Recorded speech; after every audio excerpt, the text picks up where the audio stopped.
Ladies and gentlemen, it is time. Time for there to be answers.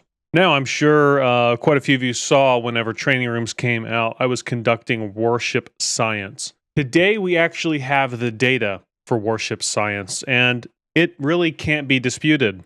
For the entire length of time this game has been out, so just a little over 4 years, everyone has said there is no difference. People have said, I'm pretty sure Wargaming themselves have even said, there is no difference.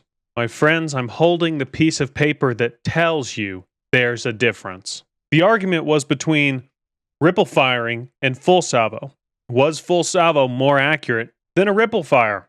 Until training rooms arrived, we were not able to actually come up with real data. Well, ladies and gentlemen, we actually have the real data. The numbers I'm about to give you are going to be run twice, and what I mean by that is we calculated it first, the first time through as soon as the test was complete, and then I went back and ran them again, removing the last salvo on a particular target because it's only going to take 2, 3, 5 shells to kill that thing, and the other ones might hit the boat, but the game's not going to register as hit because the target's already dead. So we removed that, and we come up with some very interesting data. Before I tell you these results, you can go back and watch the streams yourself. We had the exact same test duplicated over and over and over. We ran it 5 times each. Same aiming point, same commander, same boat, same everything. Nothing changed.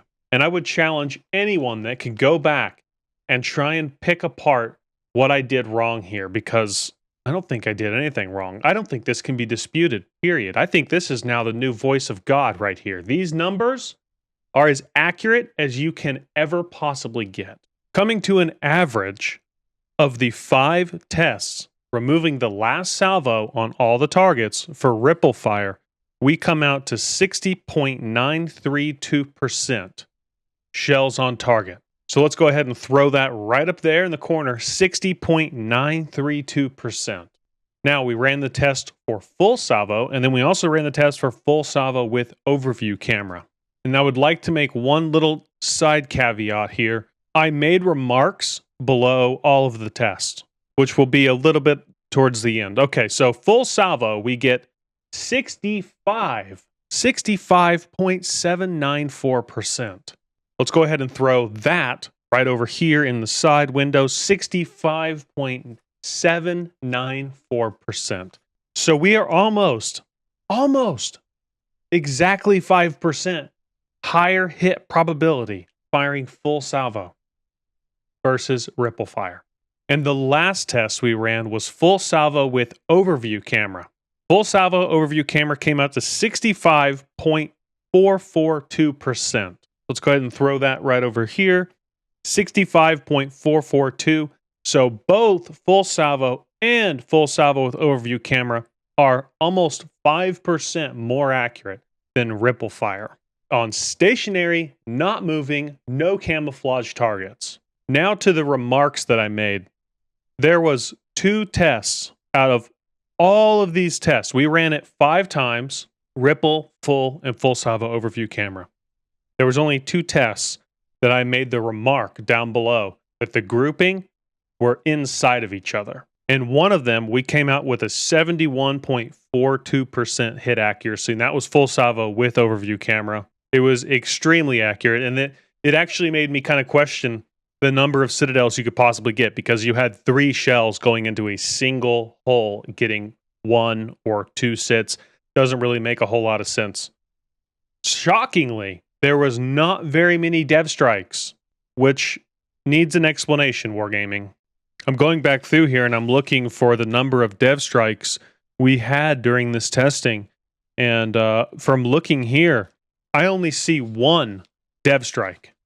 1 dev strike. Now, let me go ahead and preface this. You're taking a broadside stationary shot at a not moving target from any possible range. I think the ranges started at 2 kilometers and went out to 15 kilometers. You would expect there to be more than 1 dev strike comparing, 9, 18, 27 ships per test times 5 tests. You would expect more than 1 dev strike. You really would. So I think we're going to pass the buck to Wargaming now, and they need to dive into their game and find out what's going on. Shells hitting and arming in the Citadel, not giving you a Citadel. One dev strike? That's it? That just, holy crap.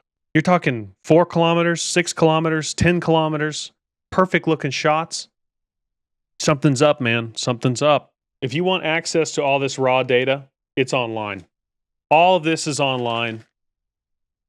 I published it in both my Discords have it. All the data is here. You can rerun the math if you really think I'm wrong. I'm here to tell you right now that math is done in a way that I do not believe anyone else will dedicate the time, just the time into it. About drove me crazy. And there's a number of reasons never to ripple fire in the game. Because boats can turn. It takes time to go from gun 1 to gun 3 or gun 4. But 4.9% higher probability of hitting full salvo to ripple fire. You should never be ripple firing. And this is why. And I didn't even understand this at the time, but yeah, this is all on Wargaming now because we now have the data that nobody can dispute. And it's going to be completely up to Wargaming to take 5 minutes of their lives and dive into the code and figure out why we're not dev striking boats. Because if you get a broadside boat and you have good accuracy, I expect 5 Citadels is all it takes to dev strike in Iowa. 5 out of 9. We only got 1 dev strike. Something's up. But there you go. There's the results. The argument can no longer be disputed. Everyone out there, have a good one. Peace.